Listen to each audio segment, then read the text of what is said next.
And then calculator से आप integration की वैल्यू को कैलकुलेट कर लेंगे।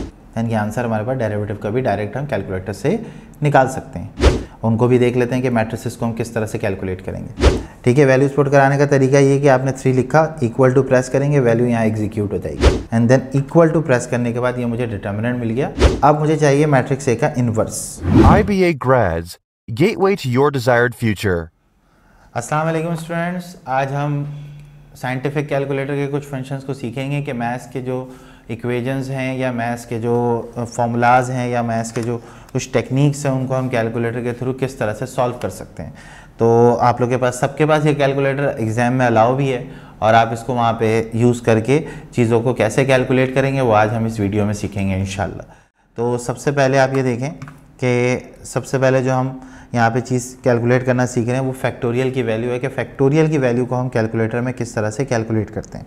तो यहाँ पे अगर मुझे 4 फैक्टोरियल कैलकुलेट करना है तो मैं 4 लिखूँगा, शिफ्ट, उसके बाद ये फैक्टोरियल का बटन आपको नज़र आ रहा होगा जो इन्वर्स के ऊपर लिखा हुआ है। तो इन्वर्स के ऊपर ये जो लिखा हुआ है इसके लिए पहले आप शिफ्ट प्रेस करेंगे और उसके बाद ये बटन प्रेस कर देंगे। तो ये 4 फैक्टोरियल इक्वल्स टू 24। इसी तरह कोई और वैल्यू ले लेते हैं, 10, शिफ्ट प्रेस करेंगे और फिर ये बटन प्रेस करेंगे तो 10 फैक्टोरियल की वैल्यू हमारे पास आ जाएगी। इसी तरह अगर आप कोई और वैल्यू कैलकुलेट करना चाहते हैं, मिसाल के तौर पर 3 factorial and then multiply by 2 factorial divide by 5 factorial, ये also can be calculated. Okay, then next हमारे पास हम कॉम्बिनेशन और परमुटेशन को किस तरह से कैलकुलेट करते हैं वो भी हम देखेंगे। ठीक है, अगर मुझे कॉम्बिनेशन को कैलकुलेट करना है तो 8, शिफ्ट प्रेस करेंगे और ये NCR का बटन आपको नज़र आ रहा होगा, तो इसको प्रेस करेंगे, ये N की वैल्यू आ गई और ये R की वैल्यू 3 हमने ले ली। तो ये हमारे पास 56 आंसर आ गया इस क्वेश्चन का। देन नेक्स्ट कोई वैल्यू ले लेते हैं, 10, शिफ्ट, डिवाइड वाला बटन प्रेस किया आपने तो कॉम्बिनेशन लिखा हुआ आ जाएगा एंड देन 45 इसकी वैल्यू आ गई। इसी तरह नेक्स्ट हमारे पास अगर मुझे परमुटेशन कैलकुलेट करना है तो 9, शिफ्ट प्रेस करेंगे, ये परमुटेशन का बटन आपको नज़र आ रहा होगा जो मल्टीप्लाई के ऊपर लिखा है। तो 9p6, ये वैल्यू हमें 9p6 की मिल गई एंड देन इसी तरह फर्दर हम बहुत सारी कैलकुलेशन इसमें कर सकते हैं।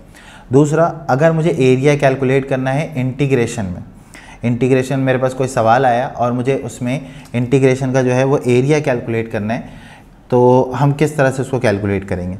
तो सबसे पहले हमारे पास ये इंटीग्रेशन का बटन होता है जिसको हम प्रेस करते हैं और ये आपके पास अपर लिमिट और लोअर लिमिट है और ये आपको खुद ही पहचाननी पड़ती है क्वेश्चन में कि जो ज़्यादा वैल्यू उसको आप ऊपर रखेंगे, जो कम वैल्यू उसको नीचे रखेंगे।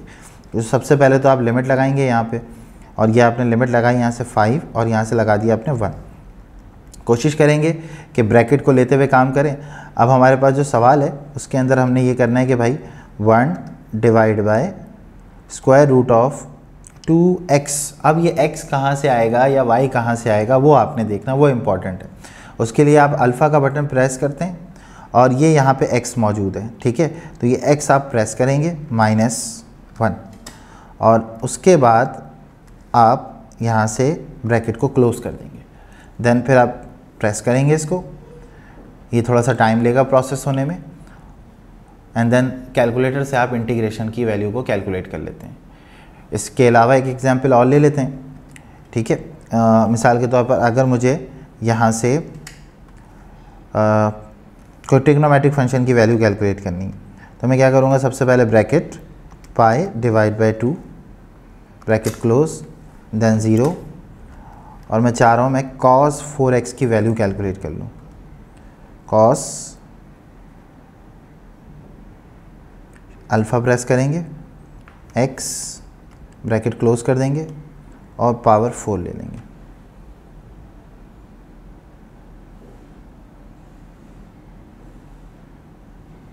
ये हमारे पास पॉइंट्स में ये वैल्यू दे देगा। इसको आप अगर रेडियन में करके करेंगे तो रेडियन में देखते हैं फिर क्या वैल्यूज़ देता है ये हमें। ठीक है, क्योंकि नॉर्मली हमने जो ये वैल्यू यहाँ पे ली है ये पाई, ये रेडियन में यूज़ होती है। ठीक है, तो उसके लिए आपको क्या करना पड़ेगा, शिफ्ट मॉड प्रेस करेंगे। ये अब आपसे पूछ रहा है कि आपको किस मोड में काम करना है, तो हम रेडियन मोड में काम करना चाह रहे हैं तो 4 नंबर हम प्रेस कर देंगे यहाँ पर। ठीक है, उसके बाद दोबारा इंटीग्रेशन लेते हैं और यहाँ पर हम दोबारा से लिमिट को पुट करवाते हैं, शिफ्ट पाई डिवाइड बाय 2 और उसके बाद हमारे पास 0।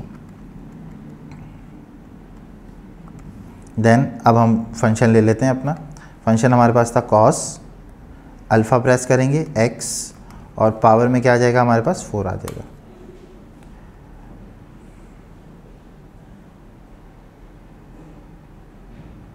Then 3π/16 is the answer.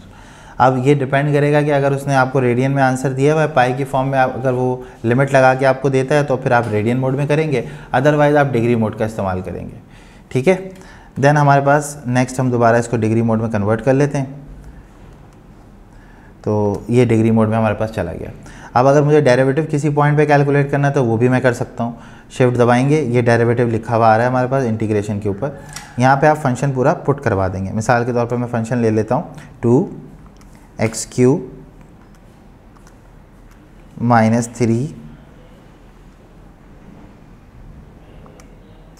- 3x²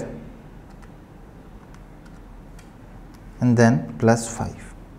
और मुझे वैल्यू जो कैलकुलेट करनी है वो कहाँ पे करनी है वो आपको डेरिवेटिव में बता देता है। वो मुझे 5 पे वैल्यू कैलकुलेट करनी है। यानी कि आंसर हमारे पास डेरिवेटिव का भी डायरेक्ट हम कैलकुलेटर से निकाल सकते हैं। ठीक है, इसके अलावा कुछ फंक्शंस हमारे पास मैट्रिसेस के होते हैं, उनको भी देख लेते हैं कि मैट्रिसेस को हम किस तरह से कैलकुलेट करेंगे।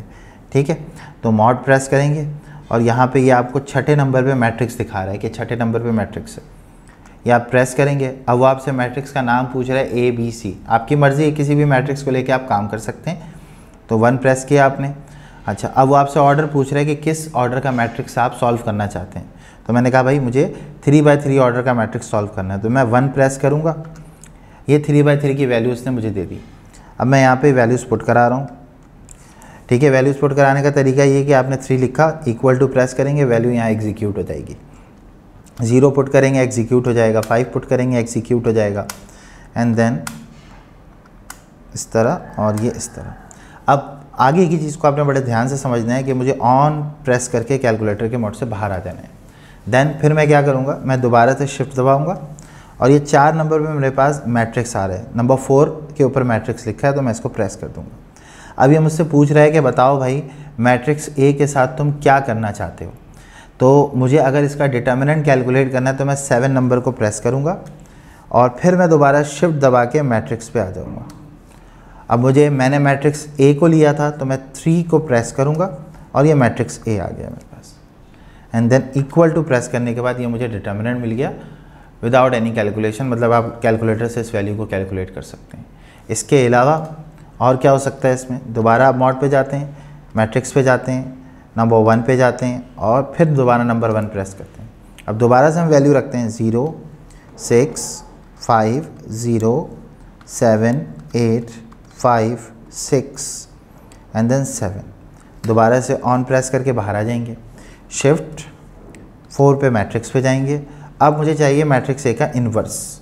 ठीक है, मिसाल के तौर पर तो मैं दोबारा से 3 नंबर को प्रेस करूँगा, ये मैट्रिक्स A और मुझे इसका इन्वर्स चाहिए।